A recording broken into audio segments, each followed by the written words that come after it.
Olá, eu sou Lígia Dantas, psicóloga, e este é o Entra na Roda Talks. Hoje nós vamos falar sobre o impacto emocional da infertilidade na vida de uma pessoa. E para essa conversa, eu estou com a Patrícia Grise, psicopedagoga, especialista em perinatalidade, e com a nossa convidada, Natália Bastos. Tudo Olá, bem, Natália? Tudo ótimo. Gostaria primeiramente de agradecer o convite. O Entra na Roda é um projeto que eu tenho orgulho de ter feito parte do comecinho dele.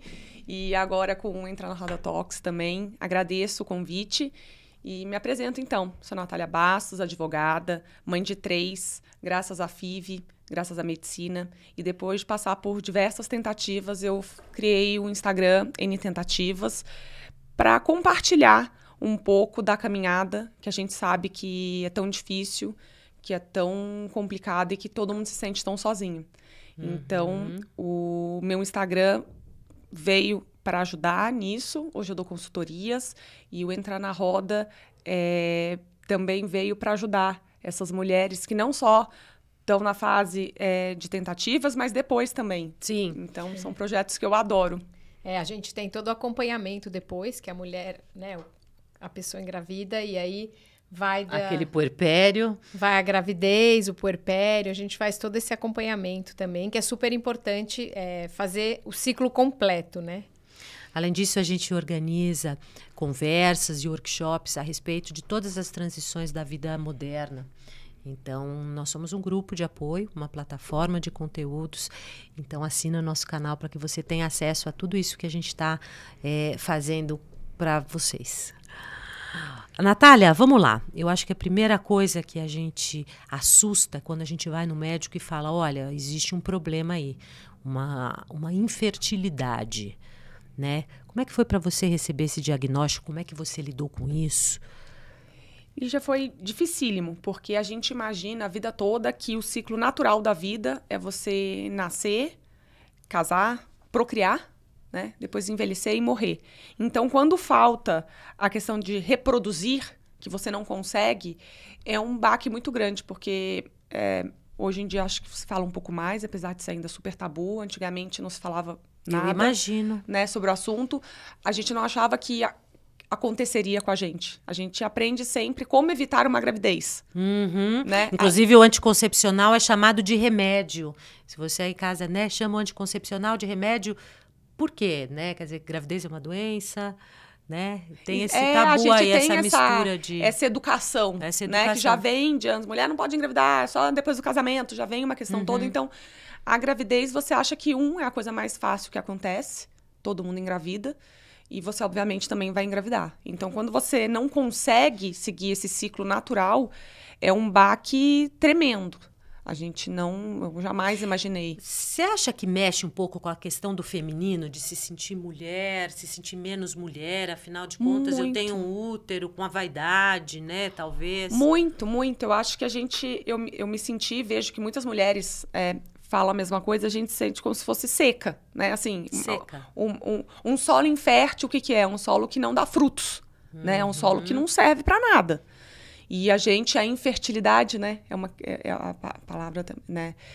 A questão de ser infértil é isso. Mexe muito se você acha que a mulher é feita para ter filhos, para gerar. E quando esse não é o natural, eu lembro que eu falava muito, gente, tem culturas que devolvem a mulher, né? Que o marido pode arranjar outra. Muita gente vem de fora do Brasil fazer tratamento aqui. E de vez em quando, às vezes, se hospedam em outros lugares, sem a própria família, e só volta grávida.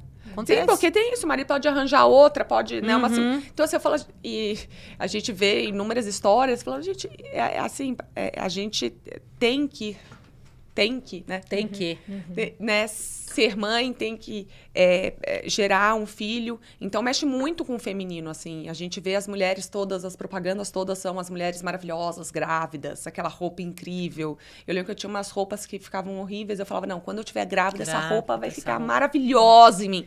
E quando eu vi, eu tava com um armário de respeito já, esperando o momento de eu ter uma barriga para usar. E parece também que quando a gente tá, né, querendo engravidar, a gente só olha a mulher grávida, né? Parece que todas as mulheres do mundo estão grávidas, menos a gente. A gente vai, aquele negócio vai aparecendo pra gente toda hora, Isso é uma né? coisa interessante. A neurociência explica isso, de verdade. O nosso cérebro vai buscando aquilo que a gente deseja ou aquilo que a gente teme.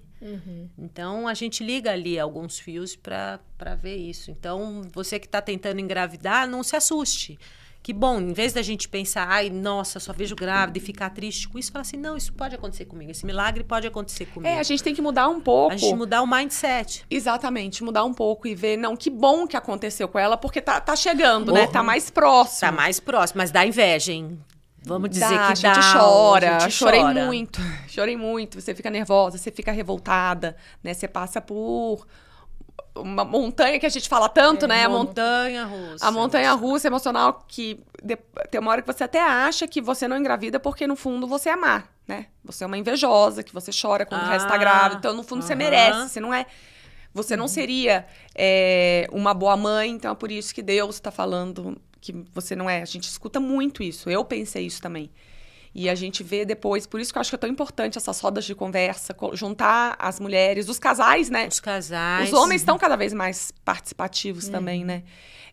Para ver que acontece com todo mundo e que, para quem não desiste, chega, né? Pode não chegar do jeito que quis, no momento que imaginou, da forma que quis, né? A gente acha que você vai engravidar num quarto, vai ser uma coisa mais tranquila e, de repente, é um centro cirúrgico. Mas chega. Eu fico pensando, você falou dessa questão da religiosidade, né? Essa coisa da culpa católica, ou da moral religiosa, né? Quer dizer, afinal, Deus não quer, né? Então, a gente tende a achar uma razão para tudo aquilo que a gente está passando, uma coisa, por que isso está acontecendo comigo? E aí a gente percebe que quando a gente entra nos grupos, é uma coisa tão difícil da gente elaborar, e quando você percebe, tem outras pessoas que também não falaram que estão passando por isso. Então, você acha que aquilo é com você e que, de fato, você tem que passar por aquilo para aprender alguma coisa. Você passou por isso? Você achava que era para aprender alguma coisa, Nath? E o que você aprendeu, né? Mais do que... Porque tem aprendizado, né? Tem muito aprendizado.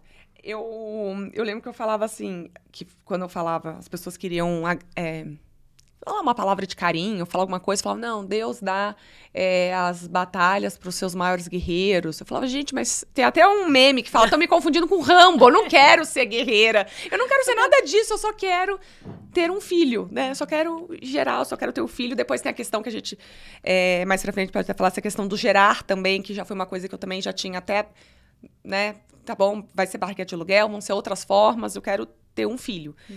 Mas você passa também por todo um processo. De brigar com Deus, né? Eu tive uma paciente que ela passou por todas as religiões, até uma hora que ela brigou com Deus. Eu também, eu lembro que eu falei, eu sou católica, e eu falei, não vou mais rezar, não vou, sabe? Porque eu não tá vindo do coração aquilo, eu tô numa fase de DR, né? Eu falava assim, não tá sendo. E eu realmente começava a discutir ali. Eu acho que a gente passa a vida toda tentando encontrar porquê. Um motivo para tudo, né? O motivo, por que eu tô passando por isso? O que eu tenho pra...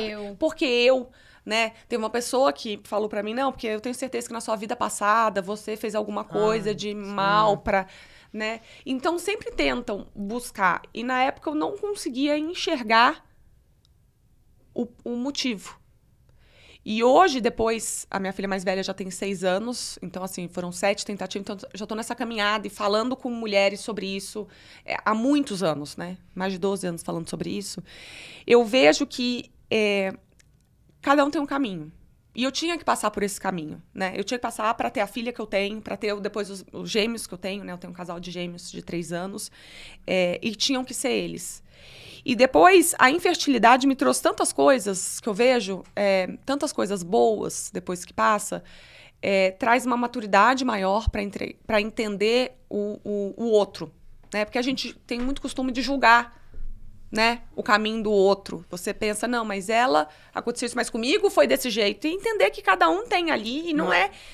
Não é competição. Uma competição sobre dores, né? Uma competição sobre porque desgraça. Vira, exatamente. Né? Vira uma competição. Vira. Não, mas você abortou uma vez. Eu abortei 3. Assim, vira uma competição, cada um tem ali. E eu vejo que graças a a esse caminho todo, depois com o Instagram e depois com um projeto que a gente ajuda casais de baixa renda a ter filhos. Que legal. Nada disso teria acontecido, assim, eu já perdi as contas, assim, de quantas pessoas já me escreveram para falar que tentaram mais uma vez porque escutaram alguma coisa que eu falei. Assim, eu fui outro dia, aconteceu já 2 vezes mês passado, num lugar que eu não imaginava, virou uma moça que eu nunca vi na minha vida e falou, essa menina tá aqui porque você fez um texto. Eu falei, gente, mas você nem imagina. Porque quem alcança, que né? você alcança e você vê como que as dores são as mesmas, né? Uma coisa que eu senti, as pessoas sentem também, né? E de repente uma saída que você teve, ela não pensou, ou o medo de ir naquele caminho. Você fez seu tratamento fora do Brasil, né? Eu fiz no Brasil e depois eu fiz na Espanha também. Fiz aqui e fiz lá. Esse sair do contexto familiar, quer dizer, ir para a Espanha, você e seu marido, sem apoio, né? Quer dizer, sem apoio. De alguma forma teve apoio, mas Sim. Foi uma aventura também, né, Natália? Foi. E foi legal porque eu lembro que eu mudei no sentido de imaginar...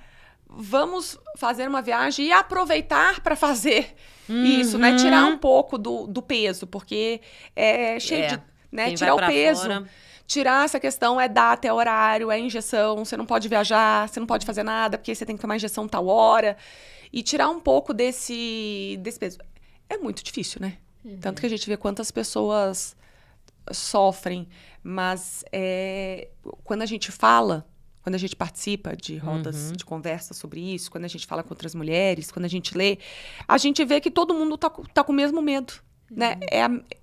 É igual. E como é importante compartilhar o medo, né? Porque às vezes você tem um medo que você nem sabia que você tinha, daí você escuta a pessoa falando, você fala, nossa, isso aqui eu também não tinha pensado, mas realmente, isso aqui acontece comigo também. Eu acho que essa conversa com pessoas que estão passando pela mesma fase é muito importante, porque você vai...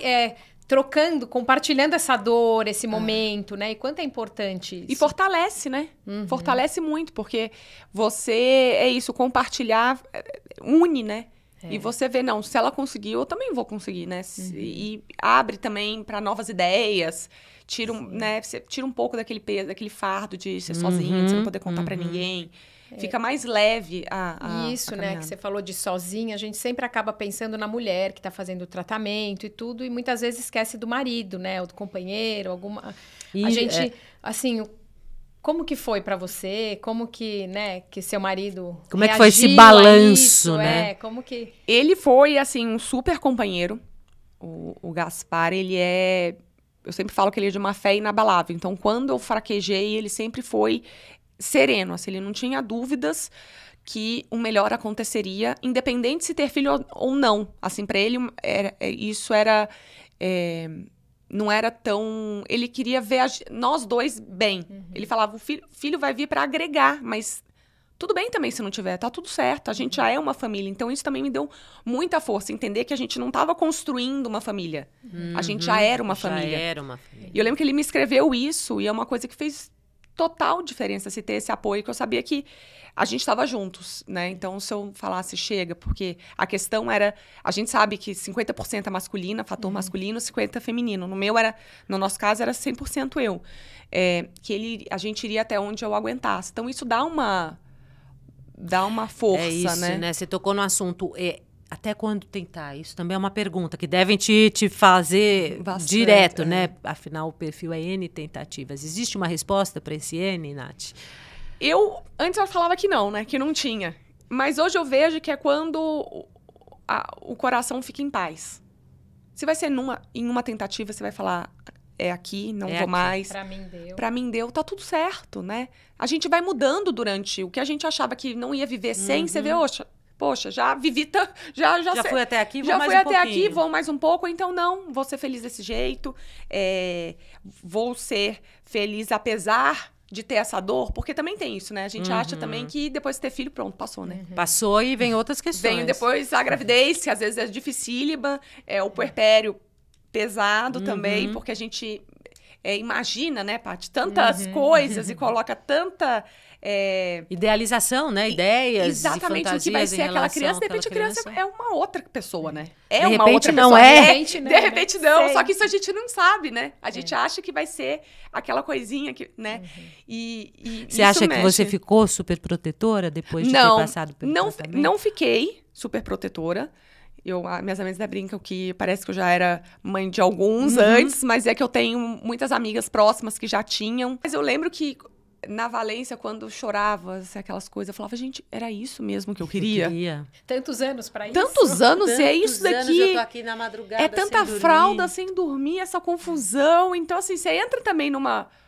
Sabe assim, antes eu era dona, a gente é dona, né? Sim, a gente faz, acontece, sai a hora que quer, volta, enfim, viaja, vamos fazer isso, vamos fazer aquilo. E depois tudo muda. Maravilhoso, tudo bem, né? É perrengue, né? Que ninguém fala depois. E eu lembro que eu fazia um acompanhamento psicológico, que eu acho super importante. Ai, que bom, hein? É, super importante. E eu lembro que ela fala, a minha terapeuta falava assim, Natália, a importância de, durante o tratamento, você fazer planos a curto, médio e longo prazo. Porque depois fica só casar, só filho. Quando você realiza esse desejo, você não conhece mais seu marido, você não se conhece mais. E aí... E são anos, né? Muita gente passa anos nessas tentativas, né? E o quanto isso fica... afeta o casamento. Né? Muito, muitos se separam durante o processo. Sim. Bom, a gente sabe, né? Tantas histórias separam durante o processo, depois também. Porque você tem que ter ali... o casal é o mais importante, né? E muitas vezes, né? Separa... Depois, quando conseguiu, muitas vezes pode ser o sonho só de um e não era do outro, né? E aí, nessa hora que... entra nessa idealização, né? Que vem essa... É muito interessante todo a gente que começa a ver isso. Você vê como que as coisas são parecidas, né? Como essas questionamentos são bem parecidos. Também eu fico pensando isso, né? Desses anos todos que você tentou, né? Quando deu, quando não deu... essa hora de parar que a gente estava falando, né? A hora quando que tem a hora certa de parar. Eu acho que também tem a hora certa de parar para pensar, né? Não que você vai desistir. Você vai... Porque assim, você tá lá tentando, uma hora você cansou. Você cansou agora, mas você ainda tem esse sonho. Então, assim, também o parar, muitas mulheres ficam muito... com medo, né? De, se eu parei, eu desisti. Não, às vezes você tem que tomar um fôlego, dar um passo para trás, pensar de novo no que você quer para daí continuar. Se recompor, né? Sim, porque é uma coisa... Tocando nesse pesado, assunto, né? Paty, você teve alguma falha de implantação? Ou foram Como é que foi a sua história?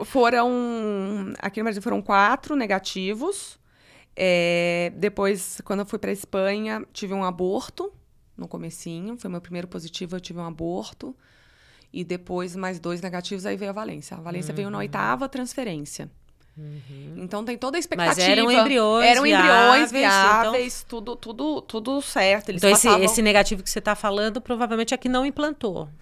Exatamente, era 0. Assim, vinha, né, a gente fazia ali o quantitativo e vinha 0.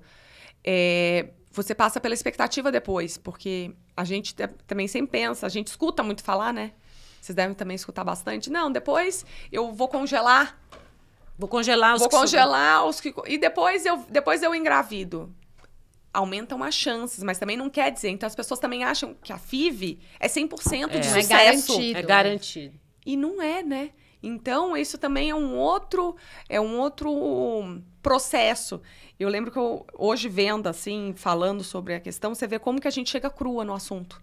Porque você acha que você vai engravidar na primeira FIV. Você acha que é uma coisa simples, porque ninguém fala, né? Que a barriga fica roxa, que você pode ficar enjoada, que você incha, tem mulheres que passam super mal. Eu não tive essas questões, mas acompanhei muitas que tiveram.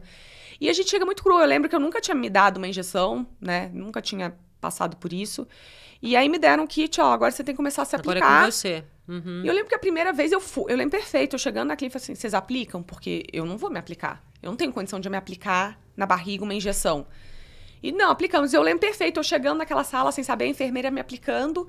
E no final, depois, sei lá quantas... no final, eu falava já no telefone, você já se aplica e vida que segue. Você vai pegando também Você vai... Teve algum momento que você pensou em desistir? Não. Desistir não. Pensei em outras alternativas. Eu pensei em, a minha questão eu faço bons embriões, eu não consigo implantar. Então, uma questão do útero, não sei o que é. Então, pensei numa barriga de aluguel. Eu lembro que tive um médico que eu fui numa consulta, ele falou, Natália, até quando você vai ficar? Porque assim, você já fez 7 transferências. Nenhuma, né, você teve um aborto. Nenhuma foi pra frente, assim, considerável. Nenhum aborto também foi muito no começo. Fiz a curetagem, mas foi uma coisa no começo, que foi muito dolorido. Mas ele falou, até quando? Porque a medicina tá sempre evoluindo. Toda vez você vai chegar aqui, vai ter um exame novo, vai ter um procedimento novo, vai ter uma coisa nova. E você vai ficar fazendo até quando? Eu lembro que aquilo me chocou, porque eu nunca tinha parado pra pensar que realmente as coisas evoluem e eu tava indo conforme a maré ia tocando, eu ia fazendo. E eu lembro que eu respondi pra ele, olha, não sei, mas agora não vai ser. Eu não tô a ponto de desistir, acho que tô longe disso. E depois tentei mais uma vez, depois não deu, aí depois na próxima veio a Valência. E é isso, assim, a gente não para... Né, a gente, no começo, você acha que você não vai fazer tantas vezes, porque você não vai aguentar. E a gente vê que a gente aguenta. Né? A gente se surpreende com a gente mesmo, a gente aguenta. Se você tem um bom acompanhamento, se você tem esse grupo de apoio, se você tem tudo isso, você consegue ter forças para... Você pode não querer mais, mas você vai estar também fortalecida nessa decisão. Sim. Eu acho que quando começam as falhas de implantação, tudo, é o que você falou, descansa e olha o quanto eu tenho ainda de recurso emocional, físico, financeiro, né? Os óvulos, quanto vale a pena tentar com os meus óvulos, né? Porque muitas vezes você vai entrando naquele ritmo, né? E nem se percebe, Sim, não consegue, né? Não consegue perceber assim, calma, deixa eu parar e ver o que tá acontecendo, né? Como é que tá meu relacionamento, como que eu tô. Então, assim, vamos parar um ano, vamos parar um pouco. Quer dizer, não tem problema, né? É só você tá entendida que isso pode fazer bem e não mal para você na hora que você para e respira. Exatamente. Você tem que estar fortalecida e se conhecendo, né? Você não... você tem que ali se tornar protagonista ali da questão, né? Porque a gente vai entrando, você fica meio com vergonha de falar com o médico, porque você acha que ele sabe tudo e como que ele vai falar. Essa relação transferencial é fundamental, né? Você tem um médico que você se sinta confortável de perguntar as coisas, de ligar, de... Muitas pessoas me escrevem, olha, ele falou isso na consulta, eu não entendi. Eu falei, mas eu não sou médica, né? Você tem que perguntar, eu posso te falar outras coisas, mas assim, o que ele quis dizer com isso? A questão que ele indicou de exames e tal, né? Você tem que ter essa liberdade, né? Liberdade com ele. Cada médico cada médico pede um tipo de... Pede uma coisa, né? Você tem que ter essa liberdade e de questionar também, né? De questionar mesmo. Por que você tá fazendo isso? Por que aquilo? Por que essa quantidade de hormônio e não a outra quantidade? Não ficar... Você tem que se apropriar do seu processo, né? E não ser apenas paciente. Você tem que ter um papel ali. Do seu desejo, né? Uma responsabilidade diante daquilo que você quer. Uma responsabilidade. E a responsabilidade traz esse peso também. Porque é muito fácil você delegar para o outro. Por outro lado, falando em responsabilidade, eu tenho pacientes que elas fazem tudo certo. Então, elas fazem acupuntura, psicologia, elas vão ao médico, elas calculam, nutricionista principalmente. Quer dizer, e no final dá um resultado negativo. E aí vem aquela questão do desespero. Mas eu fiz tudo certo, eu mereço, não sei o quê. Como se o filho fosse um merecimento. Ou como se a vida estivesse no nosso controle, né? Eu acho que a grande lição da infertilidade talvez seja isso, né? Nem tudo está no nosso controle. É mostrar isso, Às né? vezes a gente é mostrar isso. Porque nada a gente tem o controle, né? A gente acha que a gente vai... Afinal, o que a vida... O que a gente tem, né? Você acha que você marcou um compromisso, você não chega porque o trânsito atrapalha, a chuva, não sei o quê. Você acha que você vai fazer aquela... né? Sim. Mostra que a gente não está no controle de nada. A gente não consegue... a gente vai até certo ponto, né? Outro ponto ali, não é mais a gente tem um planejamento, a gente tem um direcionamento, mas tem que aprender a fluir na vida. Eu acho que a gente podia parar por aqui, né? É lindo. E tem a frase que você disse que eu acho que é tão bonita. Para gerar vida é preciso... Estar na vida. Viva, né? Porque, viva. Assim, não dá para parar a vida para esperar isso. O processo, às vezes, é muito longo. E não dá para esperar aquele encontro com o seu marido, né? Ou com quem quer que seja que você esteja se relacionando no momento. A amiga, o aniversário da amiga. Não vou planejar viagem, não vou mudar de emprego, porque se eu engravidar, eu não vou comprar aquela roupa, porque daqui a pouco eu vou perder. Quer dizer, então tem umas coisas que a gente condiciona, né? A gente condiciona. E eu acho essa frase, assim, maravilhosa. Porque é isso, a gente não quer gerar a vida, esteja na vida, né? É isso aí. Porque o processo tem coisas que vão depois fortalecer. Vão fortalecendo e a vida vai seguindo, exatamente. Eu acho incrível essa frase. Obrigada, meu amor, que delícia ter você aqui. Agradeço demais. Foi assim. Amamos você. Também, porque E vamos ter outras conversas, viu? Vamos. Eu acho que a gente tinha que conversar também depois sobre o aborto e outras questões aí. São muito importantes. São super importantes e é tão bom, né? É muito bom. É Obrigada, muito bom. gente. Obrigada, Nath. Obrigada a vocês. Entre aqui, não inscreva-se. Compartilhe com os amigos. Nós vamos trazer conteúdos cada vez mais interessantes aí para você que está em casa. Um beijo grande e até a próxima. Obrigada. Tchau, tchau. Fala.